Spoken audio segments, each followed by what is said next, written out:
Off the volume. Hey, I got a notification on my phone. The Fantasy Authority is now live. I think that's the first time my phone has notified me of that. The page itself is not. Nothing's happening. Hey, I got a notification on my phone. The Fantasy Authority is now. We do have 22 subscribers now. Do we? Big time. All right, so stream is going. It looks live to me. Hello, everyone. Anybody who's welcoming, anybody who's following us on the stream or watching on the stream live. This is the recording of episode 73. That sounds close to right. Yes, episode 73. Cool. Let's not waste any more time. We're running late tonight, thanks to me. So let's just get it going. And 3, 2, 1. Hello, everyone, and welcome back to another edition of the Fantasy Authority Podcast, brought to you by thefantasyauthority.com. I am your host, Anthony Penzone. Alongside me, my compadre, oh God, I had a word for you, but I forgot it. We'll stick with compadre. My compadre, Kevin Steele, joining me as always for episode 73 of this very podcast. His episode number 73, the only one who's been on every single episode so far. So far, so good. He did have one episode where he's only there for a half, but it still counts, as he always says. So, Kev, crazy week of football in week 13. We found out a little bit about who contenders were, who the pretenders seemed to be. Your Kansas City Chiefs, as we were just talking, another crazy way to win a football game, I guess you could say. It just absolute insanity. If there's a way that hasn't been done to win a football game, the Kansas City Chiefs are going to find that and do it this season. Last week, you had the banking of the field goal kick off of the left upright and through good for the win. And then this week, Atlanta scores the go-ahead touchdown to win the game. Probably about 4 minutes left, so no guarantee that we're going to win it. Go for 2 to make it a 3-point lead, and Eric Berry picks it off, returns it all the way for 2 points. You guys take the 1-point lead, and it will end that way. You beat the Atlanta Falcons. A crazy way to do it. Absolutely insane. You stay alive in the race, I guess, for the division still, which is a very tight race right now with the Raiders currently leading that charge. But how you feeling, man? What was your reaction during the game? I know if it were me, I would have been screaming and yelling at the TV with excitement. Yeah, it's insane, and the Chiefs just continued every week just to find new ways to win football games. And when you're on that side of the coin, it's easy to be a fan. But I couldn't believe it. I'm just like, are you kidding me? That's the first time in NFL history that's ever that the team's won that way. It's first for everything, and the Chiefs continue to find ways to do it. Now, this Thursday night game, it's probably the biggest game of the season for any team in the NFL. It's been hyped around here. That's all everyone's been talking about. Raider week. It's always a big deal anyway. And now, it's for the division. If the Chiefs win this, they are in sole. They would have swept the Raiders, and now, despite being tied with them, would win the division at that point. So, it's a big week. I'm pumped. I can't wait for Thursday. I hope. I'm kind of sad though that it is on Thursday night. Thursday night games tend to be sloppy, and you just don't really get the best from both teams. So I'm hoping that's not the case, because this game is being built up to be, like I said, one of the biggest games of the year. So hopefully it doesn't, fail expectations, I guess. Absolutely. I'm sure the schedule makers couldn't be happier at the situation that ended up unfolding before them. Who'd have thought back in way back in week 1, 13 weeks ago, that the Thursday night game between the Kansas City Chiefs and the Oakland Raiders would have so much lying on it, so many playoff implications. I'm sure even the Broncos will be watching closely. They are still in the race there for the division as well. The crazy division, easily the best division in football this season. It's nuts to think that even the Chargers are still in the division too. They are obviously not in the race at this point, but a team that goes pretty underrated regardless. Last week was probably the last week in the regular season for a lot of teams. Fantasy playoffs starting in 12-team leagues across the world, maybe some 10-team league, but most of the 12-team leagues are starting. They have a bye week for their top 2 seeds, and then numbers 3 through 6 battle royale for their shot at a championship. So in this episode of the TFA podcast, we are going to take a look back at the regular season that was. Who was the MVP? Who were the biggest busts? Looking back at the draft, who were draft day steals? Who are some guys that you look back now and you're like, holy crap, why didn't I do that? Answer is hindsight. It's 2020. You had no idea back then. We also have some things that fantasy gamers could learn from this season. As always, you should be looking at your season, good or bad, and trying to learn from it. So before that, Kev, let's get into some of the news and notes. We like to talk news and notes around here. So biggest storylines of the week heading into week 14, the most impactful for your fantasy playoffs or for the last week of your fantasy season. Capri Bibbs at one point in time was thought that he could kind of take over that starting role there in Denver as the running back over Booker. Booker was looking not so hot for a little bit there. That's not going to happen. He's done for the season with the high ankle sprain. The Broncos did fill his spot with running back Justin Forsett. For those of you who remember who that is, started as the starter for the Ravens this year. What a roller coaster year it's been for him. Other running back news, Charles Sims was activated from the IR, could return as soon as this Sunday against the Saints, and suddenly that Buccaneers backfield becomes a very packed house, so to speak. Lots of mouths to feed there, with Doug Martin returning 2 weeks ago. Now Charles Sims is returning. They still have Jaquiz Rodgers there, and even Peyton Barber, who got a little bit involved when everybody was hurt. So Doug Martin got a double-digit points last week for the first time this season, at least in PPR leagues. So good to see him getting back into the swing of things. Yeah, it's about time. But then, of course, he left the end of the game. The last 3 series of the game, I believe, he didn't play because he got bent back. So sounds like he's going to be okay.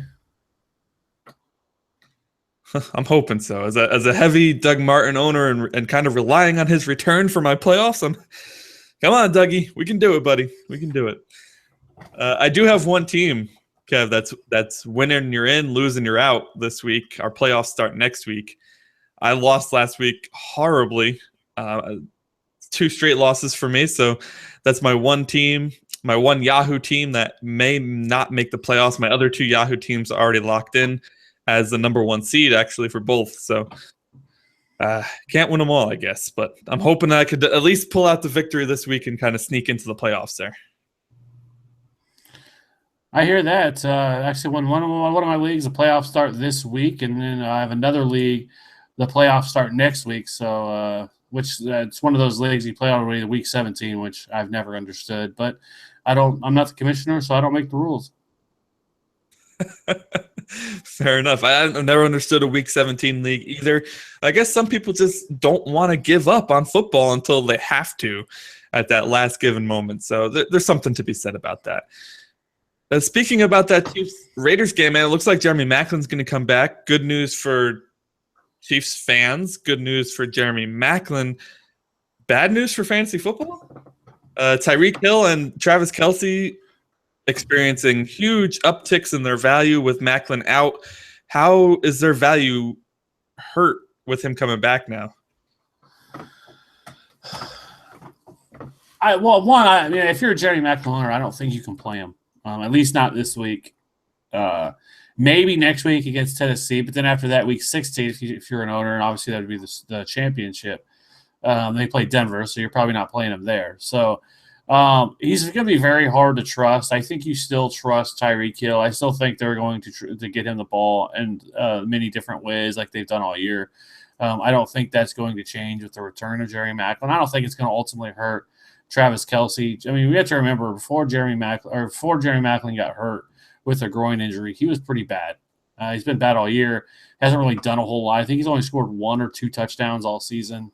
He's played 8 weeks. So I wouldn't be – I think if it does anything, it opens up a little bit more maybe for the running game and things like that because, opponents are going to have to game plan for him. So I think that helps in that regard. But overall, like as a fantasy option, I don't think I'd be somebody I'd be playing. Yeah, I would tend to agree there.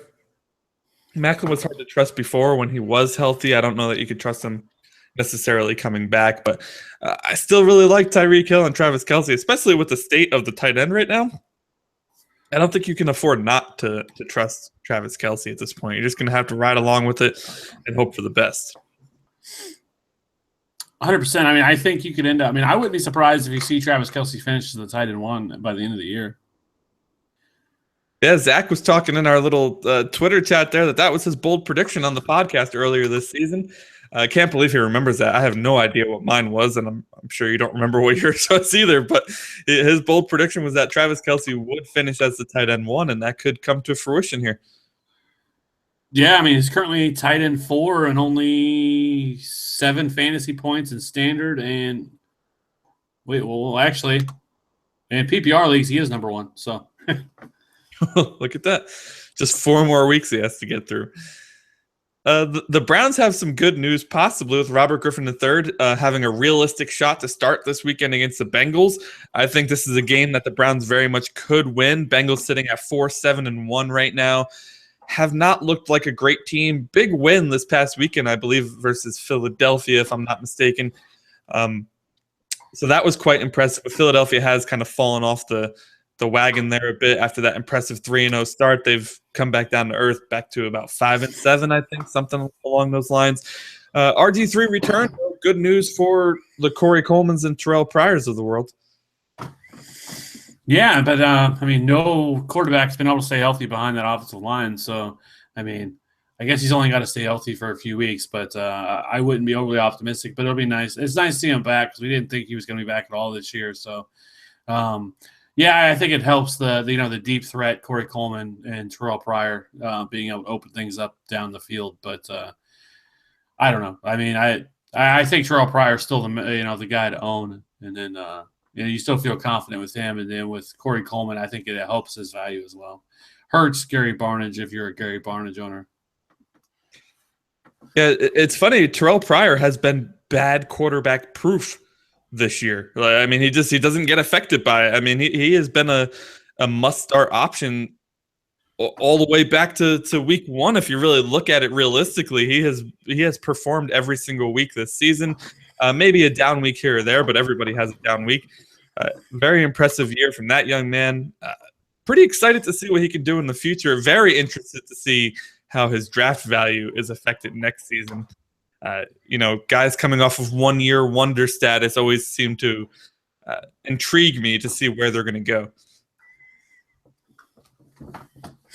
Yeah, but I mean, it's also interesting too because he's not young necessarily. I think he's 27 years old, so he's really going to have to, maximize, I guess, his potential now. But he obviously doesn't have the mileage on his body that some other players do because he played quarterback and sort of bounced around the league. So it's a nice story though to see Terrelle Pryor. And I mean, he played for the Chiefs there. I think on one season he was with the Kansas City as a quarterback. And then we cut him, and then he went to the Browns, and then they cut him, and then they brought him back as a wide receiver. So, but, I mean, the dude's an athletic freak. So he looks like he's going to be a solid, fantasy asset for at least the next 2 to 3 seasons. And that's good for the Browns. The Browns need something to hang their hat on. They need some positive to take out of this season, sitting at 0-12. I'm sure they'll take anything they can get. At least they have Terrelle Pryor. Corey Coleman looks like he could be legit, albeit maybe injury prone. If he can stay healthy, I think he could be a legitimate option. They do need to solve the quarterback issue. Running back, I think, is okay for them if they can get an offensive line. I mean, Isaiah Crowell hasn't looked bad. Duke Johnson has been pretty good. I mean, I think their offense is legitimately a quarterback and an offensive line away. Now, that is a lot because the quarterback and the offensive line is probably most of your offense. So we'll see. We'll see if they can put it together. Malcolm Mitchell, we talked a little bit about him last week. We had him as maybe a pretender option, somebody who's not going to keep it up. Well, he kept it up for at least one more week, pulled in 8 of 10 targets, played on 85% of snaps. He had 82 yards against the Rams. What do you think, man? Can he be trusted down the stretch as a viable, I don't know, wide receiver 3, wide receiver 4? I think with Rob, before we didn't have all the information whenever we made that call too, because we didn't know at that point that Rob Gronkowski was going to be out for the season. That news is huge for I think for everybody in the offense because it really changes things. I think I saw somewhere that Tom Brady hasn't been the same quarterback without Rob Gronkowski in the offense, which just makes sense. I mean, you take away any teams, you take away Antonio Brown from Pittsburgh or excuse me, or Julio Jones from Atlanta. And I think that, obviously all those offenses change, but I think it's good for Malcolm Mitchell. I think he's going to continue to see, a heavy opportunity share there. So their schedule is pretty favorable for them as well. So, and you have Tom Brady. I think he's a guy that you could trust is probably an every week wide receiver 3 or 4 moving forward. Yeah, actually, even after, like you said, we didn't have all the news or information with the Rob Gronkowski situation. I did actually end up starting Malcolm Mitchell in the league this week. Didn't really help. I still lost, but he did put up decent points, so I was happy about that. I think, in an offense that scores a lot of points every single week, if you are still in need of a receiver, maybe one of your guys has kind of fallen off a little bit over these past few weeks and you need somebody to fill in, I think Malcolm Mitchell is a decent guy that could potentially fill in that role. He could still be available too, which is interesting. I've seen a lot of articles actually just pushing Malcolm Mitchell and pushing Ladarius Green, who's the next guy I want to talk about. He exploded for 110 yards and a touchdown, so I want to talk expectations for him. I just see that these two names being pushed a lot right now in the fantasy community. Two guys, Mitchell, who's done it for about 3 weeks now, Green, who looked like the Ladarius Green that we thought he could be, and a guy that I'm putting all of my fab budget into to get as a Zach Miller owner who lost Miller just a couple weeks ago. I am begging for a tight end with Ladarius Green's upside. So to me, the expectation is Ladarius Green's going to help carry me through the playoffs. What do you think of his situation there in Pittsburgh? I think he's in a terrific situation. I mean, he's in one of the most explosive offenses in the league. He's got Big Ben throwing him the football. He's not going to be somebody that teams are just going to be able to focus on because of Antonio Brown. And there's not a whole lot else there to take targets away from. I think he's a guy you could easily see, 5 to 8 targets on a weekly basis. And in the world of tight ends where, I mean, right as of things stand right now, like when's the last time you remember Jack Doyle doing anything?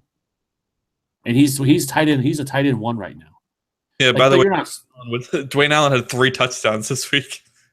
Yeah, I mean, that's just how crazy things are. But like I said, I mean, Jack Doyle right now is tight end 1. That's insane, right? He hasn't been usable in weeks. And, I mean, it's just kind of the state of the tight end position this year. Or I guess I should say every year. Cameron Brate is almost a top 5 tight end, and it wouldn't surprise me if he finishes as a top 5 tight end, especially with Jordan Reed's injury. So to say that he's a tight end 1 is kind of like you're not really saying a whole lot, but I definitely think he has some of the highest ceiling than any other tight end is going to give you the rest of the season. Yeah, and you're right. Tight end 1 doesn't hold much value right now. We spoke on Sunday. Kobe Fleener's a tight end 1. Right? I mean, how consistent has that guy been? He hasn't been consistent at all. He has 2 blow-up games, and those 2 blow-up games are enough to keep him at tight end 1 status despite doing almost nothing the rest of the year. So I really, really like Ladarius Green. Hopefully none of my league mates are listening because I really am going all out trying to get him. I don't have much of a fab budget left. It's week 14. I don't know why you would have a lot of fab budget left at this point, but what I do have left is all going towards some Ladarius Green action. So, like, who would you rather have, like Cameron Brate or Ladarius Green? I actually have a waiver in to drop Brate for Green. Yeah. See, I couldn't do that. Like, I like Cameron Brate more. I guess more so because I think he's proven himself, and I think they're both, they're number 2 options in the offense. But I think Cameron Brate has really, he's outplayed all expectations. And if you look at their schedule, as we've talked about, with 2 matchups against the Saints, this week and then week 16, he's just in such a terrific spot to really produce. I would, because I actually am a Cameron Brate owner myself, and Ladarius Green was out there in the waivers, and I thought about putting in a claim on him, but I think I'm just going to stick with Cameron Brate. I just like the situation more, and I would hate to. I mean, like I said, tight end's not really something to really hang your hat on this year, but Cameron Brate, as in a world full of mediocrity, has done good enough, I guess. And I just like his situation in the schedule. So I think I would actually rather have Cameron Brate than Ladarius Green. You're right. The 2 matchups versus New Orleans is very tempting, and a matchup versus Dallas, who has not been very good against the tight end as well. So does any tight end in the league have a better 3-game stretch? Probably not. But I just love that upside of Ladarius Green, man. I love any week he could put the 100 yards and multiple touchdown game. And that goes against what I normally believe in, right? I normally go for the conservative play. I don't know what it is about Ladarius Green. It just kind of catches my eye, and I want to have him. It's like a must-have option for me. Great big week this past week, though. 6 for 86 and a touchdown. Good on him, man. Here's a blast from the past. Super hype train to the max in the preseason leading up to the NFL regular season. Big name in drafts. Somebody I took pretty early. Tyler Lockett finally posts a good game. First time this year. 138 yards and a touchdown against the Panthers. I love the question. Can fantasy gamers trust Tyler Lockett in the playoffs? He gets the Packers defense this week. Yeah, I think he's back. He started the season with hurt with a knee injury. It really hurt him, and I think you certainly can trust him. The Packers, we know, have one of the worst pass defenses in the league. Can't stop a runny nose. So I feel great about him. Like we saw this past week where he busted off that 75-yard touchdown. The Seahawks offense as a whole is back, and that's what really excites me the most. And I think that you can feel confident starting all Seahawks over the last 3 weeks of the season, or 4 weeks, however long you play. It's good to see. It was a struggle for most of the season, watching for the guys who took, Tyler Lockett in the 7th or 8th round, or Russell Wilson in the 5th, or everybody outside of probably, a few weeks there, or, some solid weeks for Doug Baldwin and some weeks for, good weeks of Jimmy Graham. Outside of that, everyone else has just kind of been meh. And it's good to finally see the explosive Seattle offense back. I believe that term meh is trademarked by our own Travis May there. You're going to have to talk to him about the ability to use that on the podcast. That is true. I'll have my people get with his, and we'll see if that's okay. Yeah, make sure we get some documents signed or something like that. We need a release form at the very least. Tyler Lockett's not somebody I'm trusting. I think it's almost a getting too cute scenario there. You made it all the way to the playoffs without him, and could he help you? Sure, but I'm not going to bank my playoffs, my one chance to win this thing on a guy who's had one good week. Seattle certainly looked fantastic this past weekend. There's no doubt about it. Their offense looked like it was finally clicking, but they looked like that a few weeks ago too, before kind of returning to mediocrity for a couple weeks. So, if I absolutely had to use them, that's fine, but it's not somebody that I'm going to start plug and playing over one of my guys that got me here in the first place,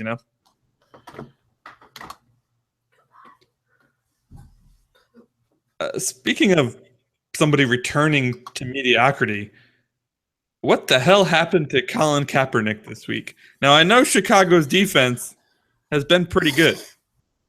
It's almost been, very undervalued at times. But I don't think they're this good. I mean, they held Kaepernick to 1 for 5 for 4 yards in a game where the weather was pretty crappy. And you even said on the Sunday show you don't typically avoid games for weather, but this is one that you were kind of weary about. And for good reason. Colin Kaepernick versus Matt Barkley, not exactly lighting up the newspaper headlines there. But I could have never imagined 1 for 5 for 4 yards. He ends up getting pulled from the game. Blaine Gabbert gets put in instead. Tons of people started Kaepernick this week too. Was a huge letdown. What happened there? It looks like he's going back. He's going to be the starter again this week. But, I mean, where did this meltdown come from? I have no idea. I mean, it was bad. And I'm sure there was plenty of fantasy owners who started him. I mean, he had been rock solid 4 weeks prior to that. And I didn't even see that. I mean, that was as bad as you can get. I guess at least he didn't have a couple turnovers. And you didn't get negative points from him. Yeah, I mean, I don't know. Now there was questions if he is even going to start. This week against the Jets, he is going to start. I think he bounces back. I don't know. Like, that was just a crazy. I don't even like. I never would have saw that coming. 1 for 5 for 4 yards. I mean, if I'm sitting there watching that game, I'd be like, "Is he hurt? Did he die? What the hell happened?" So like, I know, like, when you play DFS and I'm sitting there and I'm watching all my lineups, and that's like if it goes like a couple quarters and one of my guys hasn't even had like a reception, like you immediately jump on Twitter and you're searching the player's name. I know I'm not the only one who does that and trying to figure out what in the hell is going on. So, like, I don't know. I mean, he probably cost some people a trip to the playoffs. Yeah, without a doubt. I mean, I saw teams in my leagues that had maybe I had one guy who had 3. He has 4 quarterbacks. First of all, don't even get me started on a team that has 4 quarterbacks. It's very deep rosters in this league. All 3 of his other quarterbacks scored almost 30 points. He started Kaepernick, who scored 2. What a kick that must have been, right?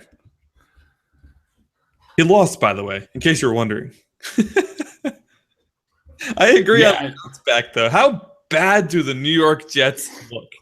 I mean, they got stomped by Indianapolis, a team that hasn't really looked like the world-beating offense that we were used to with Indianapolis and Andrew Luck. If this were 2 years ago, sure, you could be like, yeah, it's the Colts offense. They're fantastic. That's not a surprise. But that hasn't been the case this year. Andrew Luck just coming back from an injury, a concussion, I believe. He was in a concussion protocol. He absolutely lit up the Jets. I mentioned before, Dwayne Allen had 3 touchdowns in the first half.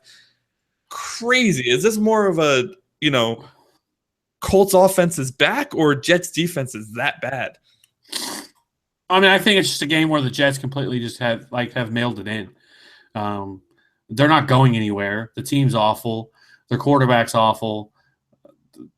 The defense at least had been something they could kind of hang their hat on and really just kind of keep them in games and being respectable. And that obviously didn't happen.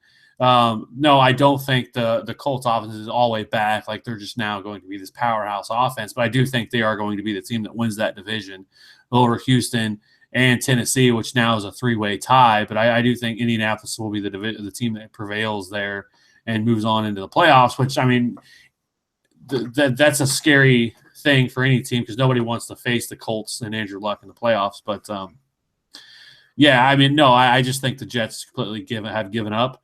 And if that's the case, it'll be interesting. Maybe the 49ers might be able to get their second win of the season against the Jets. So I don't even know who's going to start this week. Is it going to be horrible Ryan Fitzpatrick or Bryce Petty? So I don't think it really matters either way.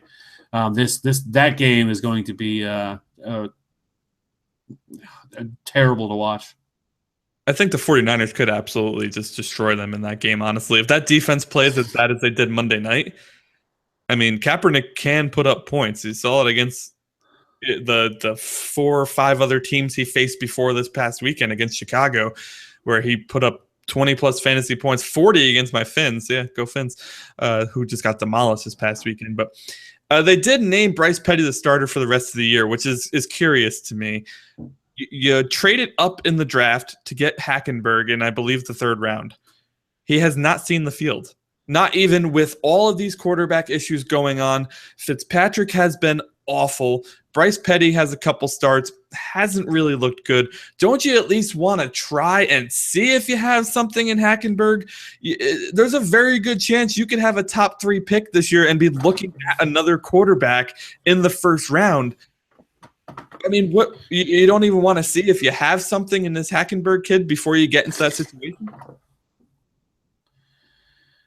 I mean, you would think they would want to at least give him an opportunity to see what you got from him. But obviously, I guess that tells you that all you need to know about the state of Hackenberg and where they think he's at, and maybe he's not really the option moving forward, which I think anybody with an eye could have told you that.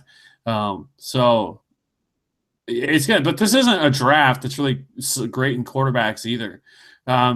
So that's kind of a shame for these top teams that really are going to need a quarterback like the Browns or the Jets, and some other teams there that are really going to need a quarterback, because this is just not one of those drafts where there's really those obvious plays and obvious guys there. I think this is much more deep and rich in like your running back and wide receiver positions.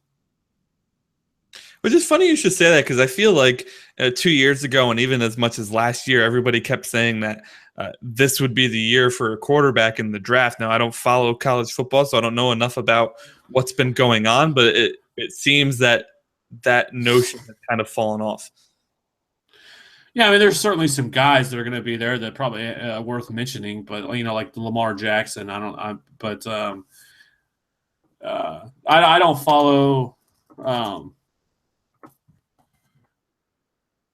college nearly as closely as I should. I kind of follow Missouri and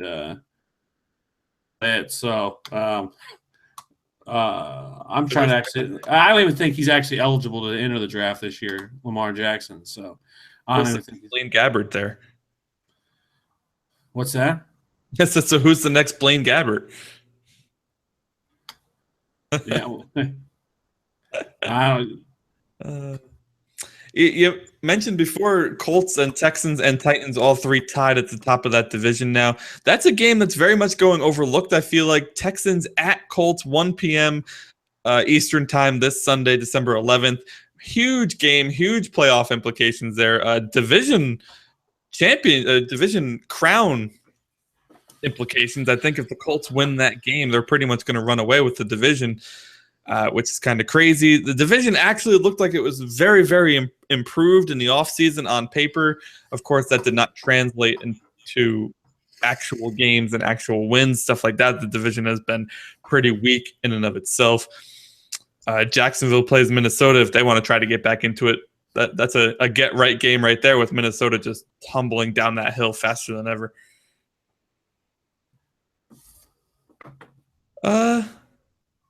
I think that's all we have for news for today. Not a lot of huge stories going into Week 14, but just enough to get your appetite going there, to whet the appetite, so to speak. So how about we talk some regular season in review, man? This topic, when you brought it up to me today or yesterday, really exciting to me. I love talking about guys who have just outperformed or underperformed, or guys who were nobodies in the preseason, things like that. So we're going to get right into the MVP. We're not starting off slow here, diving right in. MVP of the regular season. We both have the same person, so why don't you just go for it? It's a no-brainer in my eyes, honestly. Anybody who has somebody different just isn't paying attention. No, there's no way that you can not mention MVP and not mention David Johnson in terms of fantasy football. I mean, he has been an absolute monster. 1,700 total yards, 15 touchdowns. The guy has just been a beast every week. He's that guy you just shove into your lineup, and he's been there all year outside of the 1 week he's on bye, and you haven't even thought about it. He is, I think, I was looking at it earlier. He's only 20 points, I want to say, behind Aaron Rodgers, who is the number one overall quarterback right now. So he's almost leading in every category, or outscoring everybody in fantasy football, which is kind of hard to do because you usually don't see that from position players outscoring a quarterback. So if that tells you anything how good he's been this year. So if you drafted him, you were likely heading to the playoffs and feeling pretty damn good about yourself.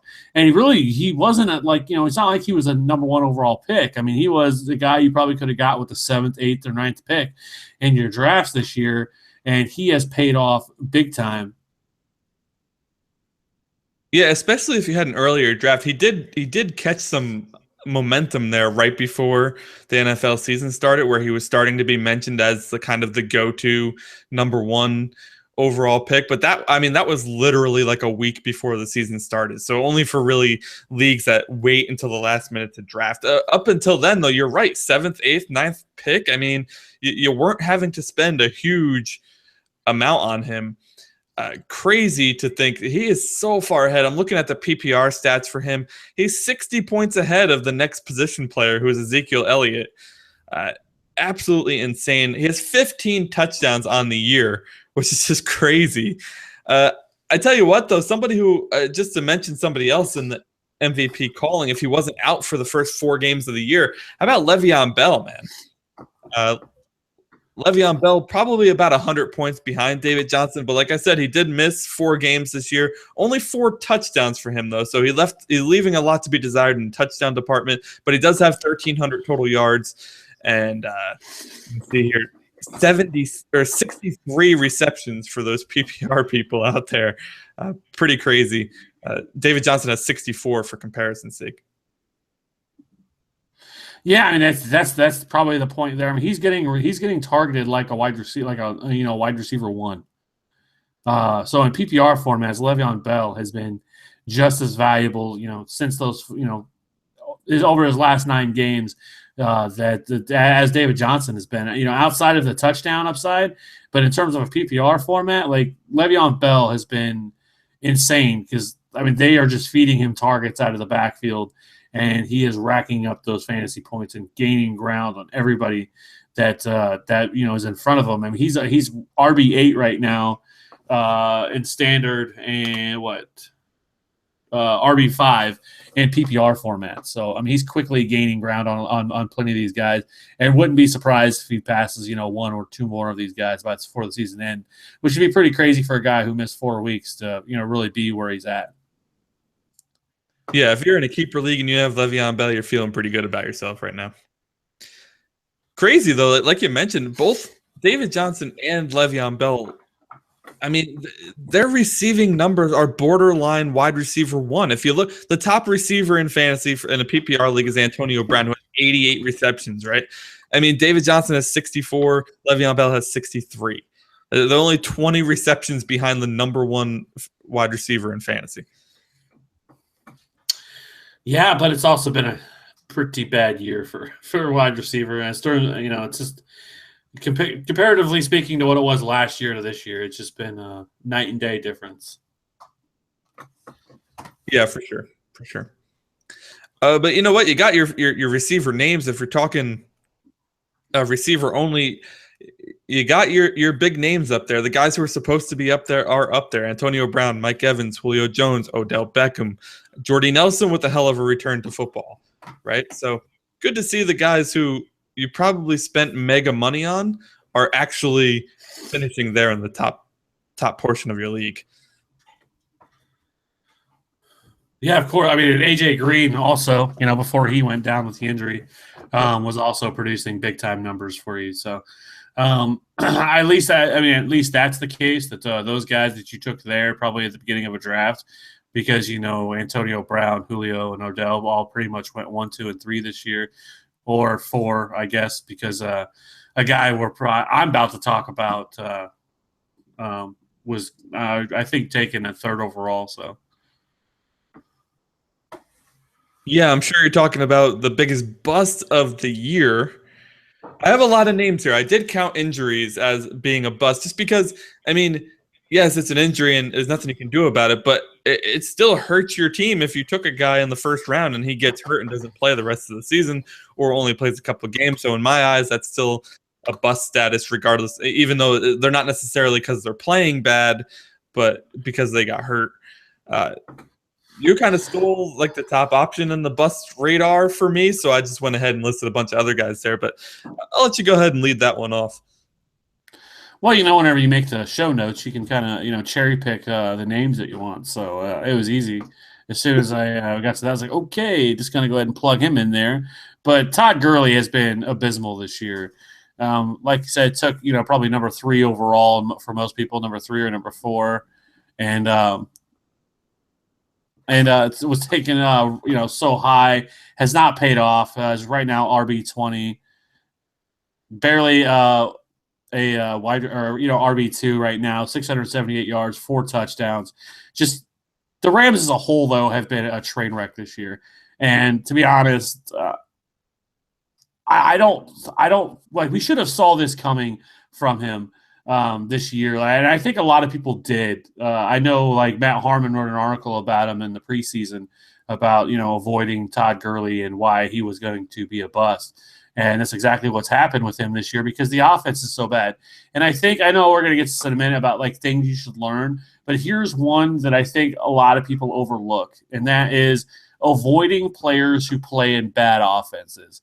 Because 9 times out of 10, it's going to blow up in your face. You look at Todd Gurley, DeAndre Hopkins comes to mind as a guy that is in a terrible offense. Lamar Miller, who people were touting to be could be RB1 this year. And now that he's making those people look foolish with those predictions. And I think overall, just trying to avoid players who play in bad offenses because it's not ever going to really work out for you.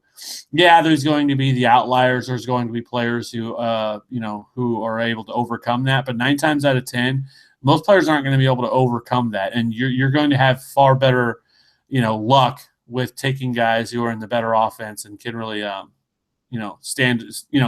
have more explosive offense, higher floors. And, teams are going to be scoring more points, which I know seems very yes.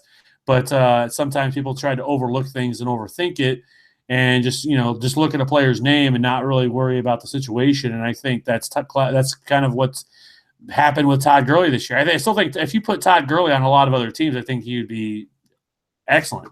But when you're playing with the Rams with a terrible offensive line and Jeff Fisher as your head coach, you're going to fail.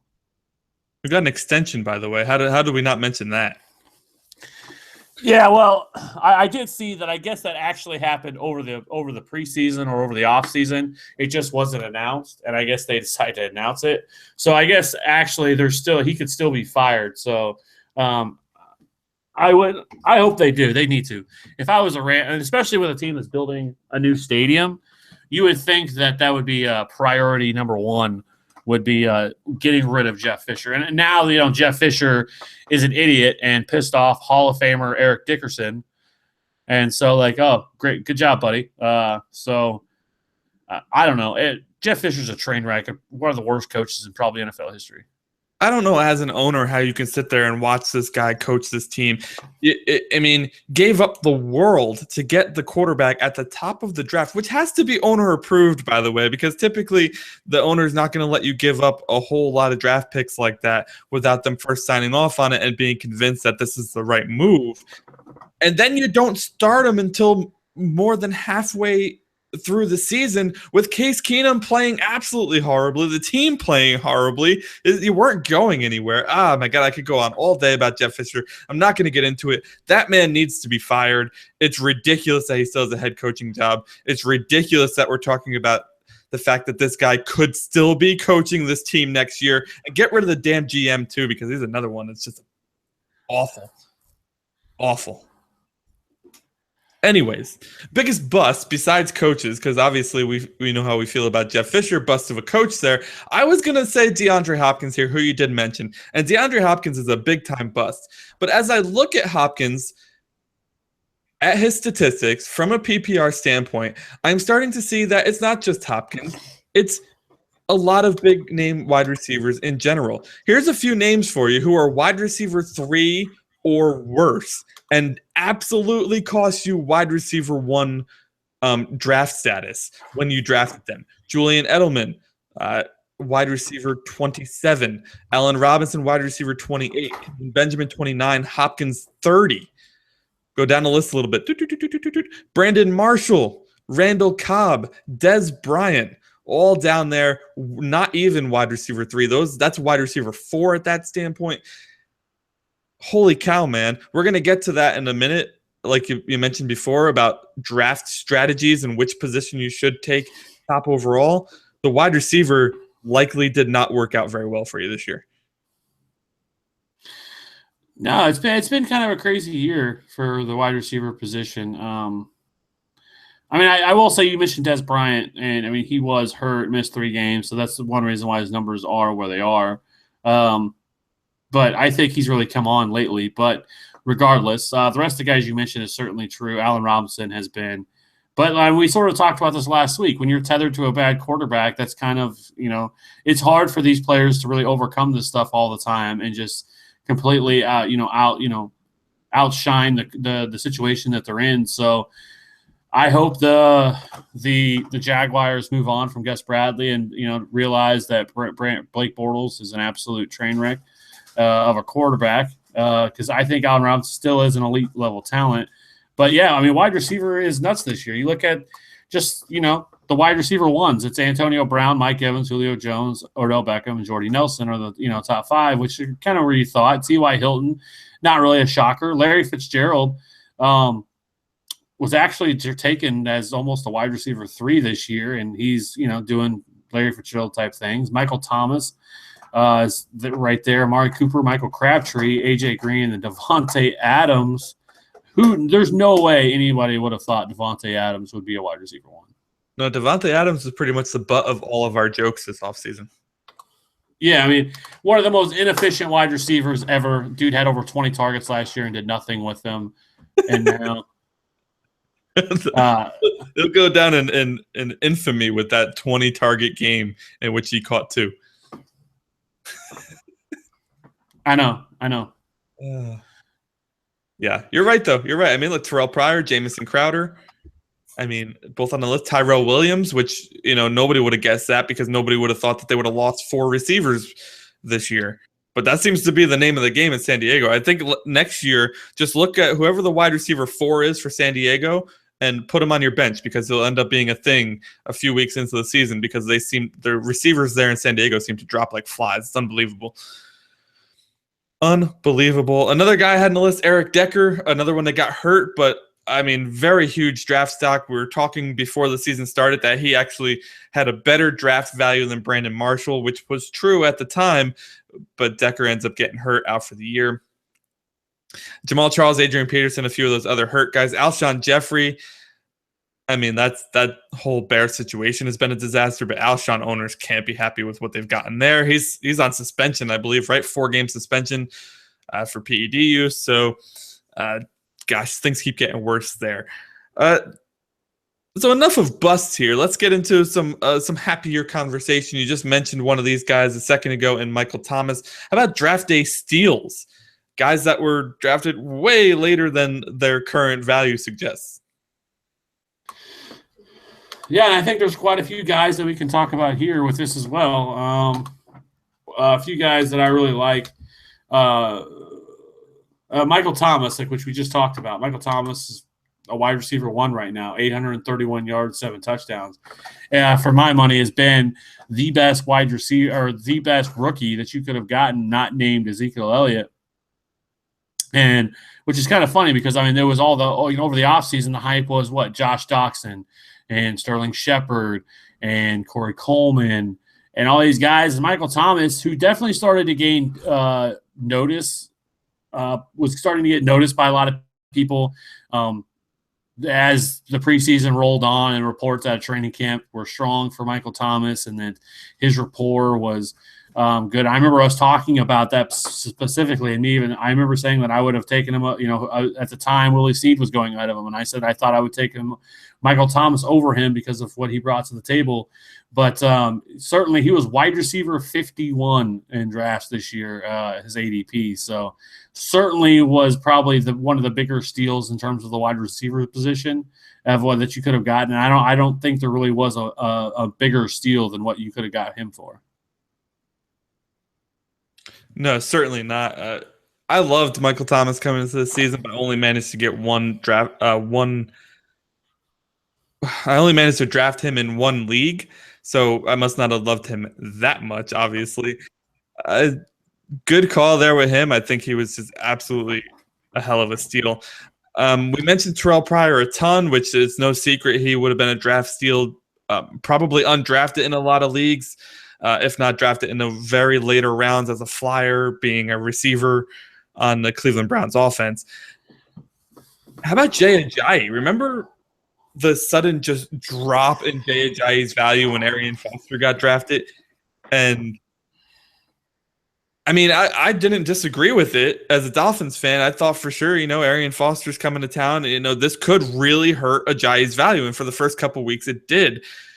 But Arian Foster, as he does and as he always has done, got hurt, and Ajayi came back. The offensive line got healthy, and look, Ajayi is a top running back again this year, and really may not have cost you that much depending on when your draft was. Yeah, I mean, Jay Ajayi was dropped in most leagues. Was widely available. So, I mean, when the offseason, kind of fantasy started to kind of creep up a little bit before Arian Foster was signed, Jay Ajayi was going as like in the 7th, 8th round. And then as soon as Arian Foster came in, and then, reports out there, the surface that he was going to be the lead back and he was going to be the guy that got all the touches. And then, to be honest, if you start to read the tea leaves out of Miami, Jay Ajayi was not talked about very highly among anybody. It seemed like he was almost a guy that could have got cut there in Miami. So, nobody really could have saw that coming. I mean, it looked like the coaching staff there wanted no part of Jay Ajayi. And so I don't really blame people for moving off of him because of all of that. But, I mean, he certainly, at least, that 4-week span, especially those, obviously those 200-yard games was really, but he struggled a little bit lately. In my opinion, their running game runs about as good as what they're as healthy as their offensive line is. I think Jay Ajayi is better than what people give him credit for, but I also think that I'm not naive to think that his offensive line deserves plenty of that credit, because when the offensive line's healthy, as we've mentioned, they're a top 2 or 3 top 2 or 3 offensive line in the entire league. So they basically employ 4 tackles and 1 center, but the problem is they've just never been able to stay healthy. How I wish they could stay healthy, man. I mean, this team would look the record would look so much different. The team would look so much different if only that offensive line could stay healthy. And they haven't. They haven't been close to staying healthy. They stayed healthy for 3 games, and that was the 3-game stretch that we saw Jay Ajayi absolutely go off. But you're right. The team left him behind the 1 game, right? He did not even make the trip on the away game early on in the year. He was in the doghouse for sure. By the way, Arian Foster was the RB24, Jay Ajayi RB37. Right around other guys that I actually wanted to mention, LeGarrette Blount, RB36, Isaiah Crowell, RB40.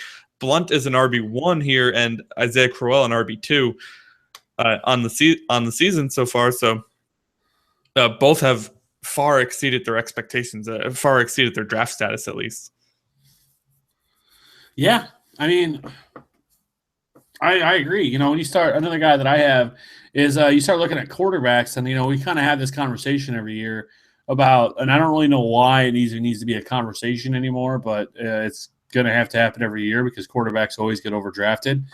You see the guys like Cam Newton, who went 16th overall. I'm sure a lot of people are regretting that move. Aaron Rodgers, Russell Wilson, who's been pretty bad at 32 overall. Andrew Luck, Drew Brees, all those guys went. Carson Palmer, 60th overall. 7th quarterback off the board. That was a disaster. But then you scroll down the list and you start looking at these guys, Matt Stafford, QB 17. Matt Ryan went undrafted in a lot of leagues, QB 20.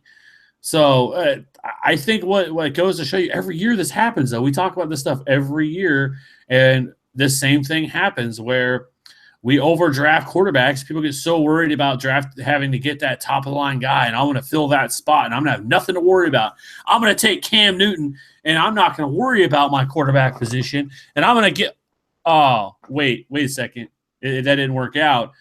Or, and like that. That's why there's just no reason to do it. The difference between the top echelon quarterbacks and the guys down there at the in the QB2s of the world, or at least come draft day, there's not that big of a difference. So there's no reason to take a quarterback early. If you would have waited, or hell, like I've seen, like I said, like in a couple of my leagues, Matt Ryan was picked up after week 1. Like he was widely available. He's QB3 right now.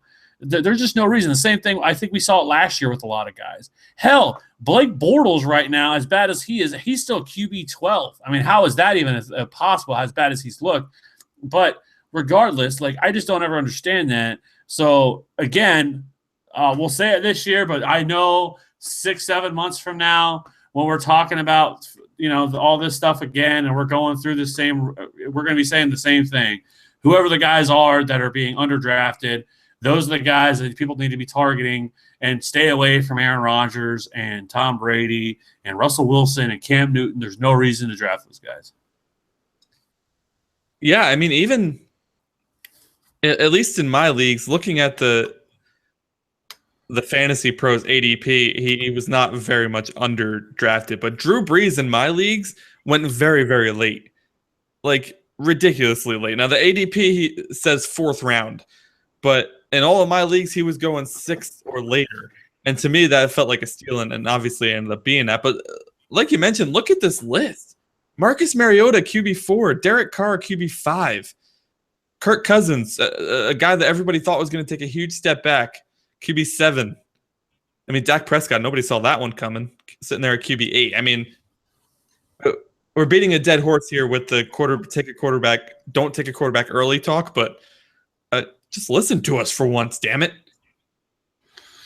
Well, people will do it. And, I wish that Jeff and Jen could be on, because I remember having a battle with them with the Kirk Cousins, Tyrod Taylor, and Phillip Rivers discussion on who would be the best quarterback to take there. And I looked pretty damn smart because I was on the Kirk Cousins side, and Kirk Cousins is QB6. So, they're not here to defend themselves. So I'm not going to do that. I'm not going to get on that road because it's just not fair, because they're not here to defend themselves. But I win again. So I'm just saying. Yeah, I mean, Tyrod Taylor was dubbed Ty God. Yeah, he's looking like a Ty God sitting there at like QB 18 or whatever he's at. QB 15. I mean, his numbers are saved by his rushing, because, I mean, he's at 466 yards rushing and 6 touchdowns. So, obviously, I mean, that's where his numbers come from, because outside of that, he has 200 yards, 11 passing touchdowns, and 5 interceptions. So, I mean, it doesn't help that he didn't have Sammy Watkins for most of the year. But, I mean, he hasn't been terrible, QB 15. But, I mean, if you look at it, Cam Newton is QB 16 and Russell Wilson is QB 17. So he is outplaying them. I'm going to call it right here, right now. Could you see Tom Brady being a first-round pick in some leagues next year? 19 touchdowns, 1 pick after missing 4 games. I don't think a first-round pick, but I certainly wouldn't be surprised if he was a second-round pick. But who knows? I mean, is Roger Goodell going to find something else to suspend him for and, cause all this drama? But it just doesn't make any sense. You're probably right. I mean, him, Aaron Rodgers are going to be guys that people are going to be falling over themselves to get again and again. We'll just keep saying it. Outside of a 2-quarterback league, there's no reason whatsoever, or Superflex, there's no reason whatsoever to take a quarterback early. But I know we've been talking about this now for probably too long, and we keep saying it, and, with fantasy playoffs and everything else. But, this is what people should be doing. People should be going back, and even if you're in the playoffs, and even if you win a championship this year, go back to your roster, that opening day roster that you had, and just review it. Try to, pick things apart. Well, if I would have done this differently, I would have done that. And I get it, like you said, hindsight's always 20/20 or whatever the the phrase is there, but it doesn't. That's what you should be doing. None of us are perfect. We all make mistakes. We all have misses, and try to really understand why or how we miss what we miss. I think another really important factor of things to talk about, I guess, is draft day hypes, right? And it's so hard. And I think even fantasy analysts get sucked into that, where we all sort of have a sheep mentality, if you will, where like something seems so good to be true, and like this guy, and we all overhype him and tout this guy, and everybody kind of like flocks towards him. For example, like Tyler Lockett this year. I think the entire industry was behind Tyler Lockett this year and thought Tyler Lockett was going to be an absolute steal. And he was a guy, I think it was like a 6th, 7th, 8th round pick, something like that. But like everybody loved Tyler Lockett this year, and obviously that just didn't work out. It hasn't worked out in most leagues. He's been dropped. Obviously, he just had his first real big week of the entire season, and it's now week 13. I mean, obviously a little bit too late for him, but I think that's something that we can take away from that is just trying. Like, I think honestly, and I know like I said this in the preseason and the offseason, it's probably not really good because we're a podcast, but like I think the people that would probably do the best, the people that pay the least amount of attention to like Twitter and things like that, because they're not sucked in. You don't have bias, and you don't hear something or read something, and you don't start that cult mentality, I guess, or that where you just follow blindly. And that's exactly what happens, because we see this every year where it's almost funny because like you can see like Evan Silva or Matt Harmon or even like Fabiano or Matthew Berry, whoever the case may be, those really top guys in the industry where they tout somebody and you can just watch their ADP rise. And there's really no, just because that, and the thing is funny is like, because we all get stuff wrong. I don't care if you're Evan Silva or whoever the case may be, or you're just a guy who just started doing this. We're all going to get stuff right. We're all going to get stuff wrong. But we all sit, like a lot of people will tend to just kind of like flock to that and believe that as gospel without doing their own bit of research and trying to figure out why and how they got to that analysis or that idea that they had about a player, why they believe that, instead of just taking it and running with it themselves and like it's their own idea. That's the biggest problem, and I think that's sometimes that hurts things, because I think that's what crushes ADPs for a lot of people, is that you see this where, like I said, where like guys will be like somebody will jump on something like Kamar Aiken's a good example. Kamar Aiken was drafted obviously much higher than he ever should have been. But then because a lot of people loved Kamar Aiken, he was overdrafted because of it. I completely agree. I have a few names down here titled "It's So Hard to Say Goodbye to the Hype Train." Kobe Fleener, Tyler Lockett, Michael Floyd, C.J. Anderson. Where are you all at?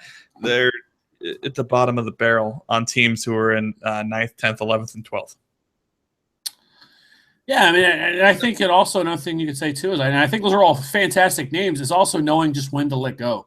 And it's sort of like a podcast we had a few weeks ago, the Kenny Rogers, know when to hold them, know when to fold them. And I think that's so true, is that like a lot of times, and I'm guilty of this, I've talked about this, where I will hold on to a player far too long because I'm like, I believe in those guys so much, like in the offseason and the preseason, and I draft them and I'm really behind, but I think they're going to really bust out this year. And I'm like, man, I don't want to drop them too soon. I don't want to drop them too soon. And then they blow up. Well, what generally happens is that 9 times out of 10, it's just going to blow up in your face. And you've waited that long and you've held on to that guy and wasted that roster spot where maybe you could have had somebody else that you could have been a little bit more forward thinking of, or not afraid to drop that guy to pick up, that really could have helped you and propelled your team, further up the ladder, so to speak. So I think that's another thing that people could really learn, is just, but then at the opposite end too, I guess some people will just immediately drop players and without no regard of who they are. And it doesn't ever make sense, because there's always that guy in the league who will drop players and you're like, what is this guy doing? And it's like somebody just threw chum into the ocean and all of a sudden all the sharks are coming to try to, to snag that piece of chum. So that's really what it's like, because that's exactly what happens. There's always that guy in the league who just drops players and doesn't even think about it. And you're like, what in the hell are you thinking? Absolutely. You know what, though? Sometimes the chum doesn't taste as good as you would think. Now, I've talked many times about the fact that I dropped Golden Tate this year, but I don't regret that even in the least bit, to be honest, because it was just taking too long for him to pick up, and I felt like I was wasting the roster spot, and I was going to miss out on some hot waiver add-ons. And you know what? It ended up working out for that team. The team is 10-3 or whatever, and they're in the playoffs. But I could easily see how it could have went the other way, and it could have had a big blow to my team there. Well, I think even like when you talk about like saying when it's hard to say goodbye, I think another aspect of it is just knowing when to sell. That will break out every year. It happens every year. But so often is they're flash in the pans. They're 2 or 3 week guys who really produce big numbers and then they fade off into the horizon. I mean, imagine if you would have traded Devontae Booker. Devontae Booker has been horrible. But because of situation and in limited opportunities, he actually looked really good before he became the man. And then once C.J. Anderson went down and we knew he was going to be the lead back in a run-first offense, I mean, Devontae Booker was a sought-after commodity. But he hasn't done nothing. And if you just would have traded him, and I would willing to bet you could have gotten a pretty penny for him. And I know I've seen it like my leagues where guys were offering, like Devonta Freeman for Devontae Booker, and because of Tevin Coleman and all this, like this craziness to get a guy who has a name who people like, but. Now look at him. The last 5 weeks in a row, he has a 2.8 yard per carry average. And we're talking about a situation where he could actually be benched for Justin Forsett. That's just insane to me. Jay Ajayi, another guy, those back-to-back 200-yard games. Ajayi, since their injuries to the offensive line, he's been okay. I mean, he hasn't been, like, fantastic. He hasn't been, an RB1 every week, but he's been serviceable. But I think he's another guy that you could have gotten a ton for. So I think it's knowing every year that these guys are going to come, and when they do, be smart and trade them, because not most of the time they're not going to work out, and you're going to be able to get far more for them. Yeah, I completely agree. One more thing before we go, man. We do have to kind of wrap up the show. How about we say to hell with the 0 RB, 0 wide receiver, 0 whatever name you're going to give it this year strategies. I think next year I might put together some bit of a piece on how I actually put my rankings together, because I feel like it's easy enough for anybody to do. It's like a very loosely tiered approach where I just rank guys in love them, really like them, kind of like them, not really interested, and I wouldn't draft this person if you forced me to kind of ranking system. Actually, this was the first year I did it that way, and it worked out pretty well. I like it a lot. Yeah, well, as the 0 strategy goes, it got so bad, like closer to the season starting, just hearing and like people really digging into their stance, like the 0 RB zealots or the 0 wide receiver zealots. I mean, just people just name calling and being angry about it. No, this is the way to go. This is the way to go. And to be honest with you, anybody can create their own. It's all propaganda to me, because like I can sit here and tell you how great either one of the strategies could be. Like I could create a team by looking at this, where guys stand right now and say, well, see, you could win 0 RB and been just fine if you would have taken this guy, this guy, this guy, this guy, this guy. Or gone the opposite direction, say, well, see, if you went 0 wide receiver or a robust running back, and you could have taken this guy, this guy, this guy, this guy, and then these wide receivers, and you'd have been just fine. Like, that's not really – like, that's not a fair argument. That's not really – because the chance of you landing all those players isn't really that great. And so for me, and it's sort of kind of what we talked about last year, that just going with best player available is the best way to go, is really do your homework. And then just go with the guy that you like the most. The guy there at that spot when you're picking, the guy you like the most. Who cares about if he's a running back or a wide receiver? Those are the positions you should be filling. For the first 7-8 rounds of your draft, go all running back and wide receiver. Who cares of where they're being picked? Because I mean, if you would have taken DeAndre Hopkins or David Johnson at the time, that was a real decision at the time. who would you take? And like I know a ton of people want DeAndre Hopkins and are now hating their lives that they missed out on David Johnson. But then there's also people that probably really wanted to go Todd Gurley, went Todd Gurley, and passed on Julio Jones or Odell Beckham or whoever else was sitting, one of the other wide receivers. But again, same thing. Like it's easy to say now. It's easy for us to talk about it now. But just next year, screw the zero strategies. You don't need it. Just do your research and you'll be just fine. Yeah. And we'll make our own strategy to push on you. We'll have the TFA strategic way to draft a championship team. We'll start the propaganda right now, Kev. Let's go. That's exactly how ridiculous it gets. I completely agree with everything you said, man. Unfortunately, we are out of time for today's show. It's been a lot of fun chatting with you once again. I know it's fantastic, and I guess we would be remiss not to mention this that starting next week we'll have Ben Cummins and Ryan as regular hosts on the show with us. So if you've listened to the TFA Game Day show and you've heard us over the last couple of weeks, they've always been on, and now they are regular fixtures on this podcast, and we are really excited to have those guys because I felt like the chemistry that we had with them and the shows we've had them on before have been excellent. So it's really exciting to have them on. They'll be on starting next week from here on out. So big things coming for this podcast. Lots of big changes. You won't have to listen to just Kev and I every single week anymore. You get some new voices, get some new opinions. And let me tell you, they are both very opinionated. They both are very much stick to what they believe in. They This is going to be a very interesting show. I foresee many battles in the future. I know, and we're all three of us are big time DFS guys, so it's going to be hard not to and maybe we'll have to start put in some DFS some stuff here because we don't really ever touch on the DFS world, and we're getting close to that time where that's all people are going to be playing. So especially people that are out of it. So if you have any DFS questions, you can always let us know. Or, if there's anything else that you want to see for the show, email us, thefantasyauthority1@gmail.com. And we will, we'd love to hear from you or any feedback you may have about the show or things that we can do to improve or, whatever the case may be. If you just love us that much, you can send us a check. We'll take that too. We're not greedy. It's whatever. So, so if, like I said, if you ever want to reach us, there's all kinds of places you can reach any of us.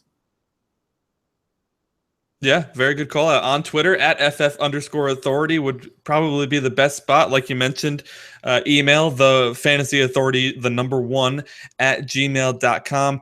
Really, it's kind of our time to review the season, review the podcast, see what we can do better. And, the only way to really, truly know what you guys want is for you to tell us. So please reach out to us. Let us know whether it's on the Sunday game day show too, which we do every single Sunday from 11:30 a.m. Eastern up until kickoff. We got a few more weeks of that left to go. We're really looking forward to hearing from you and, can't wait for the rest of the season. We'll have more about our playoff schedule as well. The Fantasy Authority more than likely will be doing the podcast during the playoffs. Like Kev alluded to before, more of a DFS-like structure, though. So stay tuned for more information on that. Unfortunately, that is all the time we have for today, guys. Don't forget, Twitter. Reach out to us on Twitter @FF_authority. Head on over to thefantasyauthority.com and check out the Game Day Show each and every Sunday. Of course, you're more than welcome to subscribe, rate, and review the show on iTunes and Stitcher. We appreciate any feedback that you have for us. That'll do it for Kevin Steele. I'm Anthony Penzone. This has been another episode of the Fantasy Authority Podcast. Thank you so much for listening, and have an awesome night, everyone. Best of luck to you in the playoffs.